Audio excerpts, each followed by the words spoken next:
In this video, I'm gonna go through controversial myths that sound like they're right, but actually end up keeping men looking softer than you know what if you have too many whiskeys. I'm just gonna tell you the truth that I wish I knew sooner, so let's get into it. Number one, you need balance. Balance sounds wise, like you've got your life figured out, but most guys do use it like an excuse. I've done it. Like, I can't diet, I need balance. I can't train, I need downtime, I need balance. Translation is, in reality, you just don't want to do it. You want to do something else, and that's okay. But you just need to realize that you don't need balance, you need priorities, and to stop using it as an excuse to be average in one area of your life or bad. You're just prioritizing something else. If you need to prioritize watching Netflix, that's fine, but don't bluff yourself. I've done it before.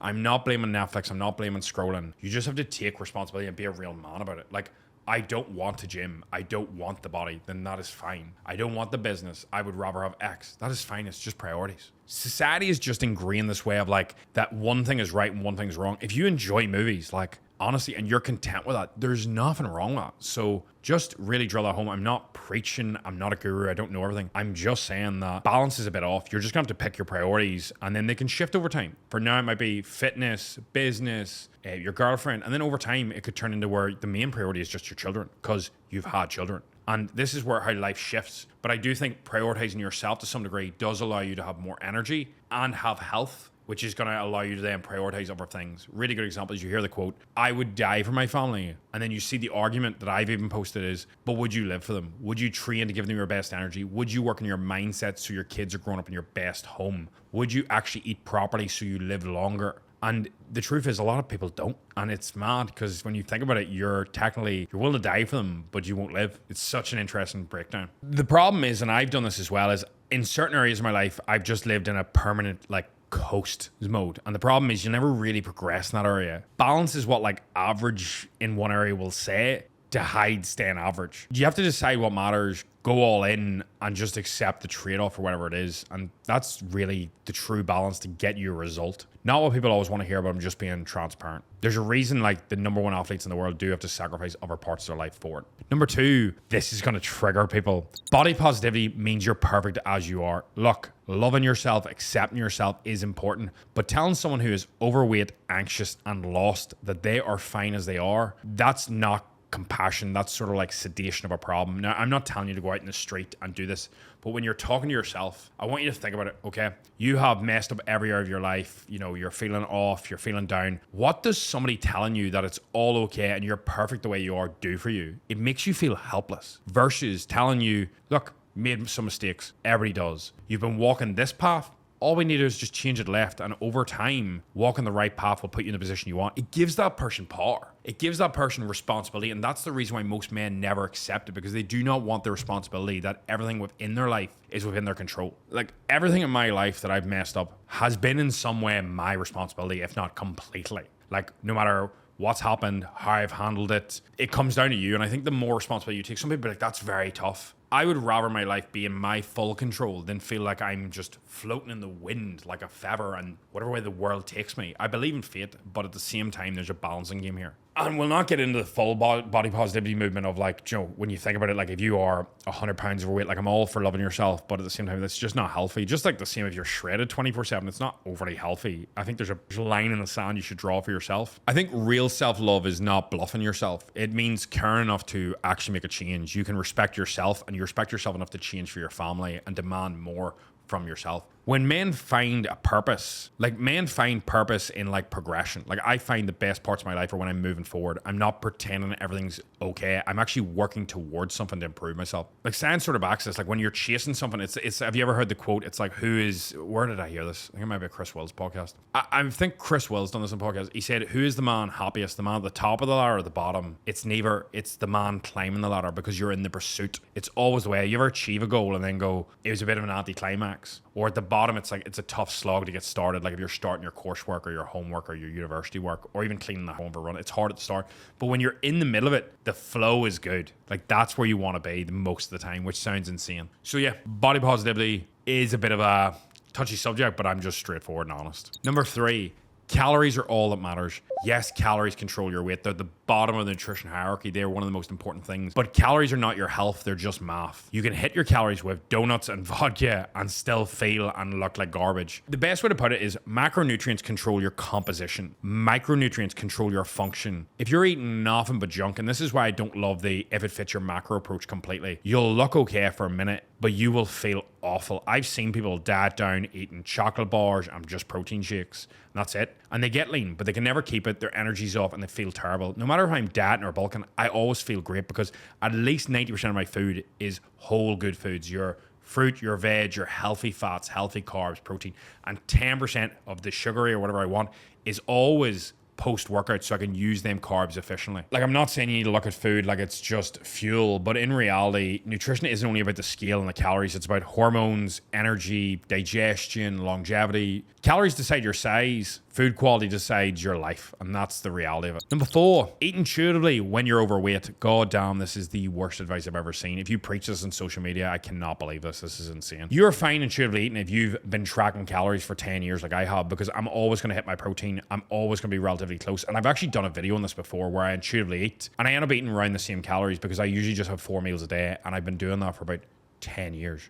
So I hit my protein because I enjoy it. I have fruit, I have veg because that is my normal. Versus intuitively, if you're 25 years old, you're 40 years old, and your dad has not been great, you're intuitively gonna want a tub of ice cream on a Saturday night and 5 beers. That's the habit you built. It's just hardwired with neuroplasticity of your brain. It takes a long time to ungrain them habits. So I want you to realize that that is completely messed up. And I know nobody wants to track and weigh food forever, but until your intuitive eating changes and your habits are built, it's just a must if you actually want to see progress. Your intuition, the best way I can put it, is addicted to dopamine. Your body's been trained to have sugar. It's shown to be more addictive than cocaine. Stress, it wants late night cravings.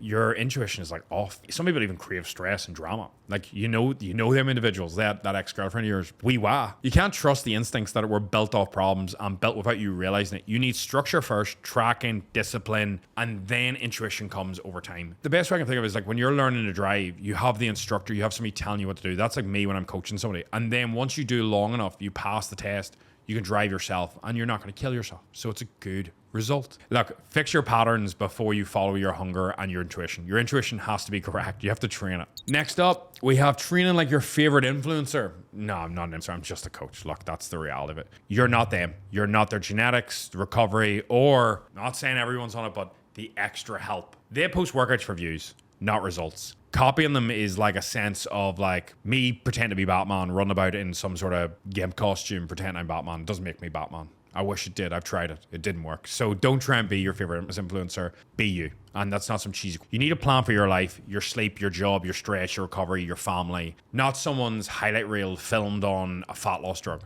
Train smart, train for you. Straightforward as. I do think you need a plan for you, for your life, your recovery, your stress, your family, your job, if I said that. Something that's built around you, not somebody's highlight reel that takes 3 hours in the gym, or some 30-minute home workout that you know is just BS and they built their body in a gym. You'll see that all the time. People build their bodies elsewhere and then say they've done it through X method. That's 9 times out of 10 what you see when people move disciplines in sport. Their body was built through probably more than likely the normal basics. Train smart, train for you. That will work. Don't copy people. Make sure it's for you. Next up, detoxes work. Wrong, they don't. Your body has a built-in detox system called your liver and your kidneys. These overpriced teas, juices, cleanses, they make you lose water, not toxins. Real detoxing is sleep, drinking water, eating more fiber, and not living on bad food. Yes, if you want to do a fast every here and there because you feel better for it, that's fine. But remember, your kidneys and your liver are there for a reason. Want a detox? Stop poisoning yourself daily with bad nutrition. Your body doesn't need a cleanse. Your habits need a cleanse. They need replaced. So focus on your habits and then you won't need to clean. Think of it like this. Your apartment, your house. If you keep your habits in check, you never really have to deep clean it. But if you're messy as shit, you're going to need a deep clean. You're going to need a whole squad in. And just think of, if you focus on your habits, it makes everything far easier. And if you do let things go too far, even a quick cleanse never sorts. Next, 7. Drinking won't hurt your progress if I track the calories. I'm going to get alive for this video. but I think this is really important. Alcohol is not just empty calories. It actually sabotages your hormones, your testosterone. It affects your actual muscle building capabilities and your deep sleep. So there's so many variables here. And whenever you think about that, that impacts your mood, your sex drive, everything in your life. You just won't build the same amount of muscle if your body is processing alcohol. A couple drinks here and there, fine, and you can still move forward. But every weekend, if you're binge drinking or having too much, will blunt everything, as I highlighted, in your hormones. And I want you to realize that there's a balance. I know I said earlier that word's off, but your line of balance is completely called down for you and where you are. If you are drinking loads and you're not moving forward, it's a sign that that is probably the thing slowing you down. So just realize that it's not just some calories, although people will make it out to be online. It's making sure that you're getting enough quality nutrition, that 1 or 2 beers here or there don't hurt. Not saying you have to give up beers. I probably have like 4 to 6 beers like every 3 weeks with the boys. I just meet up, have a bit of laugh. But I don't drink every single week. I just don't like the way it makes me feel. I think society is turning that way, and I think it's a good thing. I think some people are going too far. I think a few drinks is never a bad thing, but I think if you're doing it all the time, it's a mess. And it's one of these things, if you cannot live without it, always going for a time period without it. Like I went for a year without it just to see how it went. It had a big difference in my life in a positive way, and I was able to reintroduce it in a good light. I actually ended up doing, I think, 1.5 to 2 years. I just lost count because I was like, I don't want it to become like a goal. I didn't want to become addicted to that. Like I have to stay off it. So I just incorporate when I want. I have such a better balance of that. And that's something I want you to know. If you cannot do without something, it's like, have you ever seen Marcus Aurelius? He used to take for granted his horse. So he would give it away for a month and walk everywhere. And then whenever it came back, he'd be more grateful for it. It was the same with alcohol for me. I enjoy it far more now because I removed it, brought it back, and I have a better balance, and I'm more grateful for when I have it. I find that works wonders. So pick your poison. Don't pretend it's harmless, though. Next up, if you're not sore, you didn't train hard enough. Oh my God. Like, I don't know how this is still about. Soreness usually is like novelty, not growth. So for example, if I was to change your program every single week, you'd probably be sore because you're using new stabilizers, new movements. Your muscles aren't crying out going, oh, we're growing. They're just adapting to something new. And people think that, oh, after 3-4 weeks of doing the same program, I need to switch. Progress actually only really comes then because the first couple of weeks is when you're getting skill adaptation. When you think about it, you do 3 sets of bench press, 10 reps. You've done 30 reps, 30 reps, 30 reps, 30 reps. Over 4 weeks, you've only done 120 reps. You need a lot to become a master.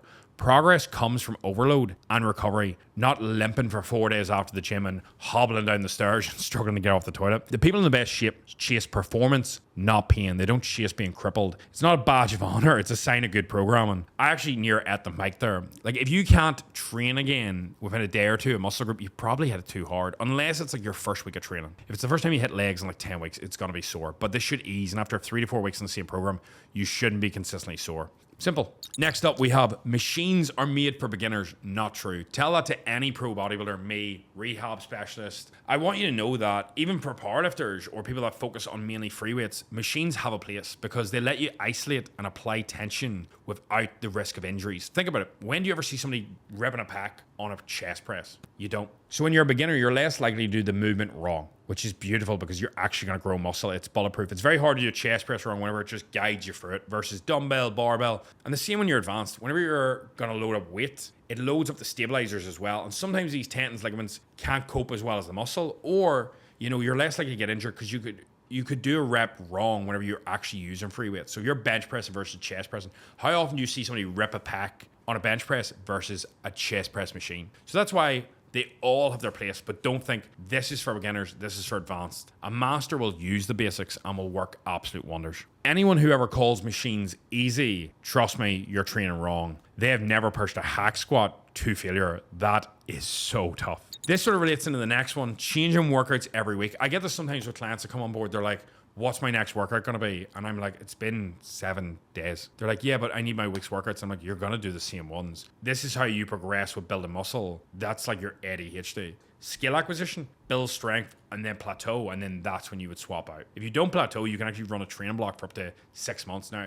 We swap them out a lot sooner than that, but you get my thought process here. If something's not broke, don't fix it. Changing every week just resets your learning curve, and you might be sore, but it doesn't help. Strength comes from repetition, mastering load, improving execution, and giving it time. Stick to the same plan for months. You don't need constant novelty. You need consistency. And if you go, oh, but that struggles to motivate me, trust me, you'll be a lot less motivated whenever you don't see results. Next up, it's all genetics. Look, genetics load the gun. Habits pull the trigger, and that's me being very straightforward with you. Some people have it all. They have the best body, the best muscle bellies, they have the height, they have the weight, they just pick up a weight and all of a sudden they're flying. But in reality, most guys never even hit their genetic limit. They don't train for 10, 12 years consistently with proper nutrition. And as a result, they never see what they're capable of. So don't blame your genetics. And I think even blaming that is a cop-out. Yes, you might have a wider waist. You might build muscle slower. But normally there's differences. For example, me versus my editor, Joseph. Joseph is from Malaysia, Asian. He tends to build muscle a bit slower, but his taper is insane.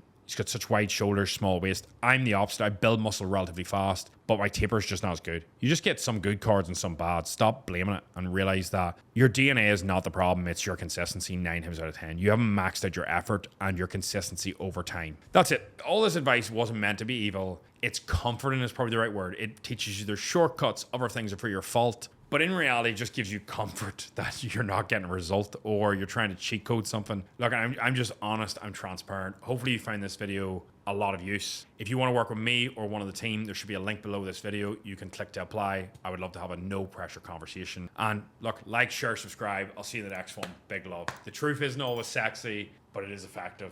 See ya. Whoa.